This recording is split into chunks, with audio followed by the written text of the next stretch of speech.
Pues si insistes, podríamos tener una lucha chica contra chica. Escuché que hacías kung fu. ¿Es verdad ese rumor? Justo lo que pensé. Tu viaje mejoró tus artes marciales. ¡Voy a usar esto para hacer que se hunda y se ahogue en el fondo de la bañera! Oye, ¿te gustaría ir a ver el dojo? Me llamo Akane. Hay que ser amigas. ¡Hay un pervertido! ¡Y está en el baño! ¿Soy una niña? Piensa que soy una niña. Pero no te preocupes, es solo para divertirnos. ¡Qué asco! La misma cantaleta estúpida de siempre, que hay una mafia porque no llamaron a algunos de los actores del primer doblaje, sin tomar en cuenta que hay algo que se llama redes de trabajo.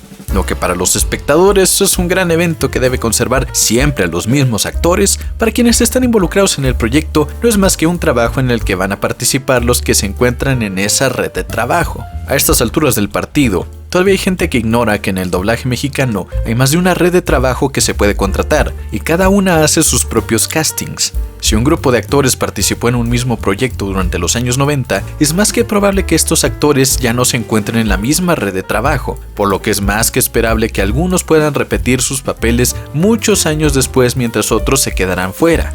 No tiene absolutamente nada de oscuro ni extraño. Además, por cuestiones de preferencias políticas del doblaje, es decir, la postura que cada actor ha adoptado en situaciones como por ejemplo aquella huelga de principios de siglo, hay distanciamientos.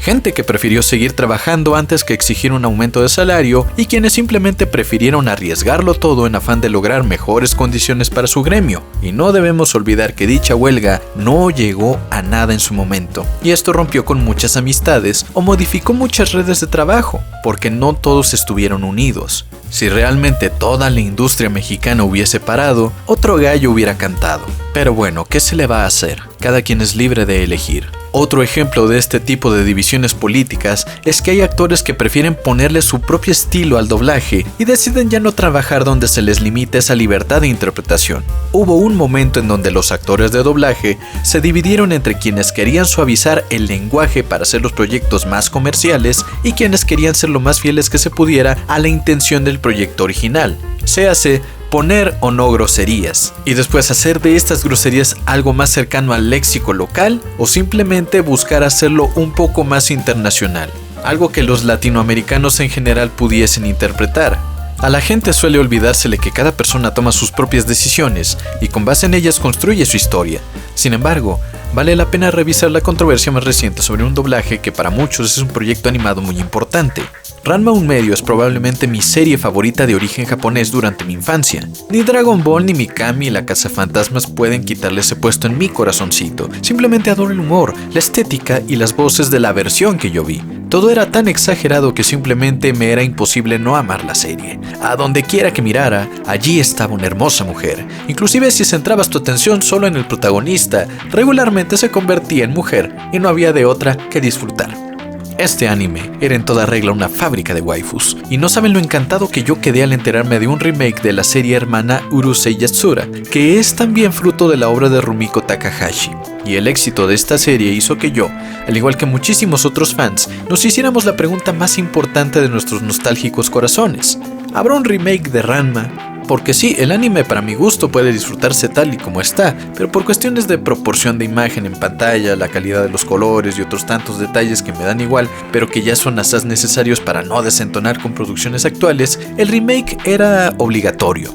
La verdad es que muchas cosas que solo son una mejora visual representan un verdadero placer cuando son consumidas una vez más. Por ejemplo, con The Last of Us me pasó. Sí, se podría decir que es el mismo juego esencialmente, pero hubo añadidos que hicieron que pagar esos $70 valiera la pena, como los trajes y los backpacks alternativos, la posibilidad de tener munición infinita y muchas otras cosas que hacen que la rejugabilidad sea una fruición incomparable. Y la verdad es que cuando miré el remake de Ranma 1 Medio en casa de Mapachita, no pude hacer otra cosa que darle un aplauso a Netflix por hacer posible que yo pudiera revivir una parte importante de mis recuerdos sobre series animadas. Sin embargo, hubo un detalle que no me pasó por alto y que de hecho a Mapachita, quien a duras penas habrá visto un par de episodios de la serie original de Ranma, los cuales recuerda vagamente, también se le hizo bastante raro. Y es la voz de Akane.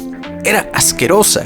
Ciertamente cuando uno escucha las voces de personajes adultos, no se espera que suenen juveniles.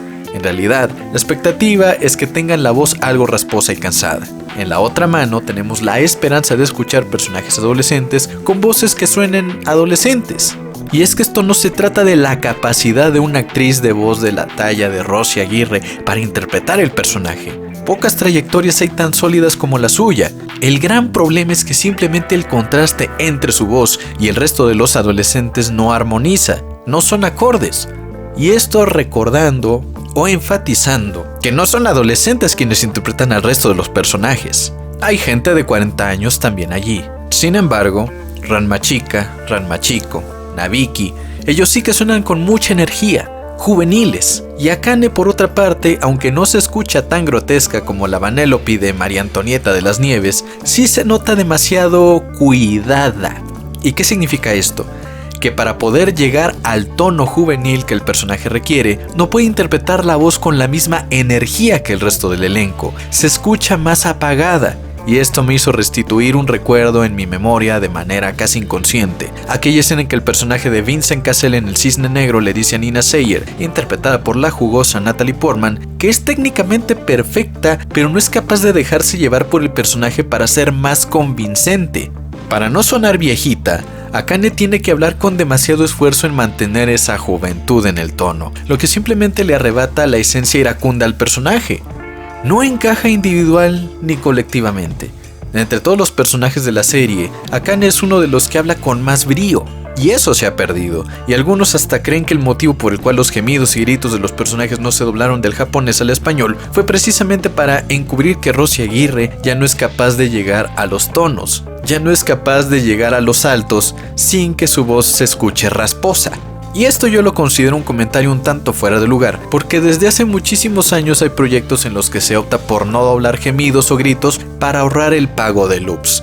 Y esto muchas veces es a petición del cliente que no quiere pagar de más. Lo que sí considero digno de ofrecer una opinión es el hecho de aprender cuando uno ya no encaja en un proyecto. Con todo respeto, considero que Rosy Aguirre debió hacerse a un lado y permitirle a una actriz más joven tomar el papel, de tal modo que el proyecto fuese mucho más armónico entre sí.